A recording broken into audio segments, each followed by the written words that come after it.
Welcome to Horsepower, presented by America's Best Racing and brought to you by Body Armor Sports Drink. I'm Bram Weinstein, and our guest today is the guy who actually knows what he's talking about on College Game Day, Chris Fallica. Hey, Chris, how are you? I'm doing well. What's going on? That is an absolute lie, but I appreciate the spirit booster there.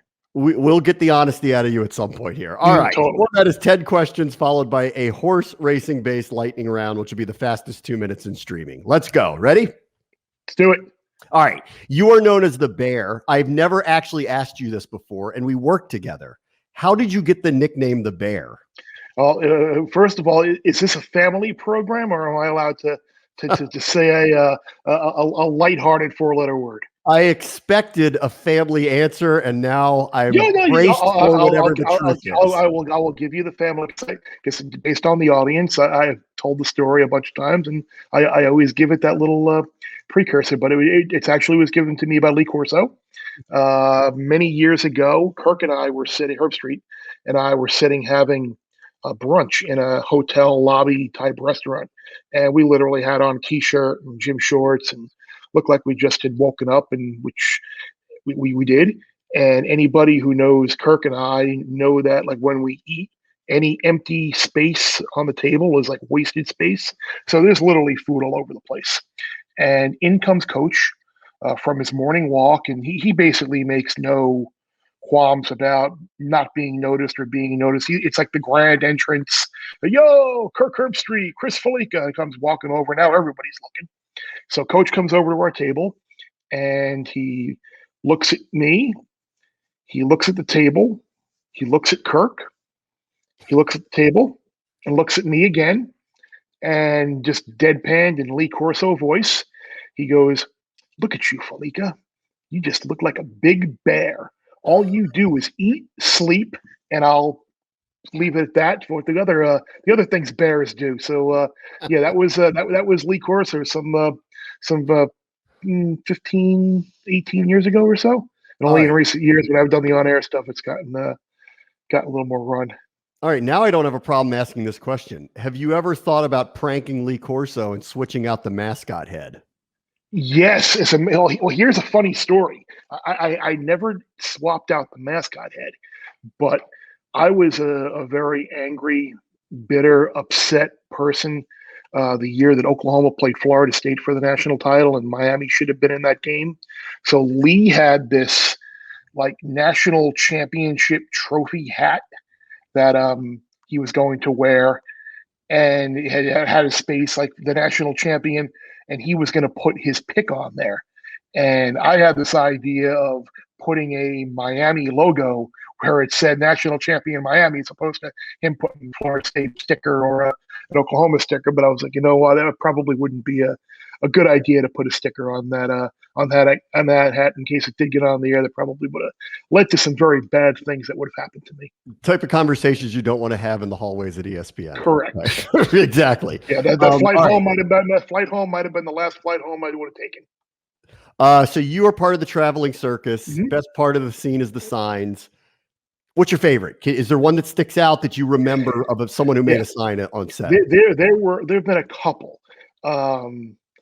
The one of the first ones that I remember that I really enjoyed were I don't know if you remember when Peter Warwick got in trouble at Florida State with the shoplifting, and he returned for the Florida game, and Florida fans had a whole bunch of like Dillard shopping bags as signs, but behind the set. And then the other one that I enjoyed, I'm not giving any no political or whatever here. I remember it would have been 2000, I believe it was, right around 2000. I can't remember exactly what year it was, but it was one of those 2 years when Miami was in the midst of their run. And there was a sign out there that said, "Even Elian Gonzalez loves the Canes," and it was that famous TV shot of Elian Gonzalez, like in a Miami hat. It was just like, wow, that is, you talk about current events in the Miami location and putting it all together. I was like, wow, that's pushing the envelope, that's for sure. We're teetering on the edge here. The Bear story, exactly. The Elian Gonzalez story. We're teetering on it here. All right, so let's lighten it up. How did you get on College Game Day? It just really pot luck. It just worked out where I was like a part-time weekend AP in radio, and the guys in research had heard that there was a big college sports fan that was over there, and they needed a part-time researcher for the NCAA tournament one year in championship week. So I got that job, and that the following fall, my boss in research was like, "Hey, the game day research position is opening up. I think you're perfect for it. Obviously, you have to apply for it, but I would think you're going to be very high on the list." And it just had, that was in the spring of 1996, and Wow. ever since it's been taking a little more responsibility, doing a whole bunch of different things each year. But yeah, Kirk and I started the same exact year, so that's why Kirk and I are kind of attached to the hip there. Oh man, 25 years. That's Yeah. amazing. All right, be honest, because and you know how I feel about you as a handicapper. Is there anyone actually better as a handicapper than you at ESPN? Um, I'll tell you what. Right now, Steve is on one heck of a run. Steve's hit like 10 straight or 11 straight best bets on Daily Wager, and he's actually gotten the better of me the last couple of years on the podcasting and the column. So Steve has done a great job, and Doug is actually having a good run as well. But I'll put my board record since it's funny. At the end of the year, I was saying how this is going to be the first year on the board. I'm going to have a losing record, and reasons like that's okay. You're about the long term, and that's what I cracked the joke about. Yeah, it's just like a mutual fund. It's like since fund inception, what's the percentage that I'm up? So yeah, since we started, we're doing pretty good. But this year was a rough year. But Steve and Doug are having some pretty good runs right Yeah. You famously had Orb in a futures bet years ago. Yes. Ended up winning the Kentucky Derby. Yep. Have you had a better win in horse racing? Yes, yeah, that was 125 to 1 that year, and that was great. But no, I hit I had a 6-figure pick 5 at Santa Anita that I think it probably would have been. It was during the NHC actually, 2013, 2014, and that was I didn't cash in the NHC, but the pick 5 actually wound up basically meaning I would have cashed for like third or fourth place in the NHC that year. So that's been my best score. And the irony of it all is the horse that wound up being the cap leg of the pick 5. The early pick 5 was a horse by the name of Ciao Bella Luna. I believe it was a Peter Miller horse, and that pick 5 actually paid for a very nice trip to Italy for my wife and I, and she put together this nice photo album. And the name of the album is like Ciao Bella Luna, Italy 2014, I think it was, or something like that. So when you watch the horse racing shows, do you watch them and go, these guys have no idea what they're talking about?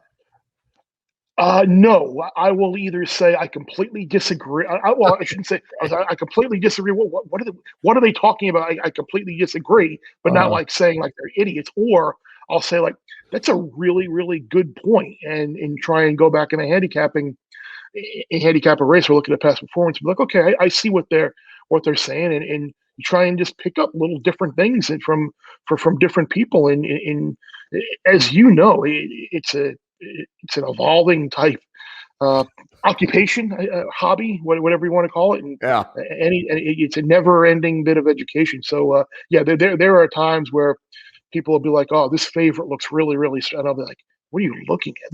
This favorite is like a complete throwout." But hey, that's what makes horse handicapping and horse betting great, because not only are you betting, like, the handicapping part of it, like the skill and the challenge to kind of beat the people you're handicapping against. And if bad opinions are in a pool, that means your opinion, which you think is good, you're probably getting an overlaid type odds or so. Yeah. And that's kind of what happens a lot on some of these big race days, like the Kentucky Oaks or the Kentucky Derby, where you get a lot of like tourist money, as Buddy and I like to call it, where people are betting on the red silks or the horse with a name, or the feel good Derby story, and you're getting inflated odds on a lot of horses. So that's one of the things I love about handicapping, is trying to find a spot where your opinion is kind of an overlay type. What did you think you were going to do when you were growing up? Work in sports, be a sportscaster. I On air? honestly, Did you assume on air? yes. Oh yeah. Yeah. I was a kid growing up in the '80s, in the late '70s and '80s in New York. I wanted to be Marv Albert. Yeah, yeah. That I always knew that's what I wanted to do, and I really have no idea what I would be doing if I wasn't working at ESPN on College Game Day and Daily Wager and everything else. I guess the one thing that I did say that the one show that I would have loved to have worked on if I wasn't working in sports would have been like Bourdain, No Reservations, or Parts Unknown, because I love to travel.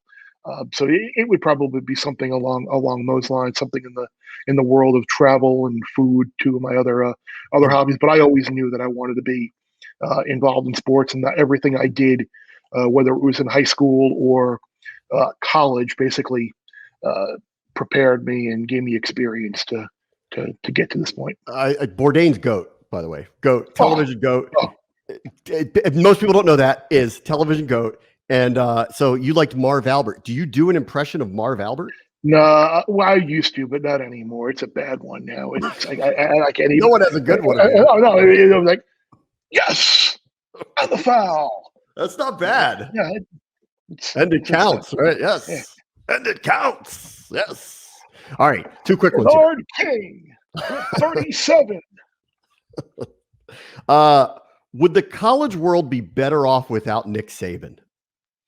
No, because Nick Saban has raised the bar for everyone, and I think he obviously raised salaries for coaches, raised exposure for the school. He's raised money, the revenue that the football program is generating for the university has been terrific. So no, I get what you're saying in terms of would college football be more competitive and maybe give other teams an opportunity to win. But at the same time, there are a whole lot of teams and players, or not players, well, yeah, players maybe, and fans and coaches that don't like Nick Saban, and everybody likes to have that villain to root against. So I'm sure the previous couple of years prior to 2020, they were very happy to see Alabama take some lumps against LSU and Auburn and Clemson as well. So it's funny, we've said this for about other programs like Florida State and Miami and some other teams that had dominant runs, and ultimately it will come to an end. But Nick Saban is good for my business of television, my business of college football, our show, and everything about it. So I'm a Nick Saban fan. All right, fine. Would horse racing be better off if Bob Baffert would retire? And I love Bob. No. Why would it be? He wins too much. Same theory. He wins too much. Everybody hates people because they're jealous of their success, and I guess I have to I have to say no to that answer because Bob was a trainer of Soul Street, so I can't talk like totally bad about the guy who was the trainer. Oh, I love Bob too. I love Bob too. All right, lightning round time. Fastest 2 minutes of streaming. 2 minutes on the clock. Here we go. All right, most underrated scene in college football doesn't get talked about. Which one is it? Oregon. Yeah. Alton Stadium. Still?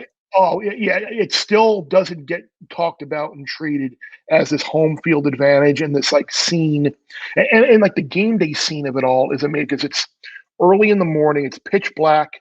People are enjoying themselves coming home from the bar, and there's a certain aroma in the air, and then it just kind of builds up to this stadium, which like used to be in like this hole in the ground and up against the side of a hill, and the noise there with the way the roof is, it's so much louder, and the place shakes. It's definitely one of the more underrated stadiums and scene in college football. What's the easiest sport to bet on? Tennis. What? You asked. Okay. It's funny. I had this conversation with Gil Alexander, and Gil during the Australian Open, he goes, "Why do I bet anything other than tennis?" And he likes finding these big like money line favorites and putting them in. And another buddy of mine who does the same thing. Just find these big money line favorites, put them in a parlay, and you wind up getting a little bit better than even money for about a 5 or a 6 team money line parlay with a bunch of $4 favorites or so. And Oh, it's yeah, tennis. How about it's that? the You truth. weren't The expecting truth that. is the truth. All right. You're a gambler at heart. Do you Mhm. believe in cryptocurrencies? No, I don't see how it's real.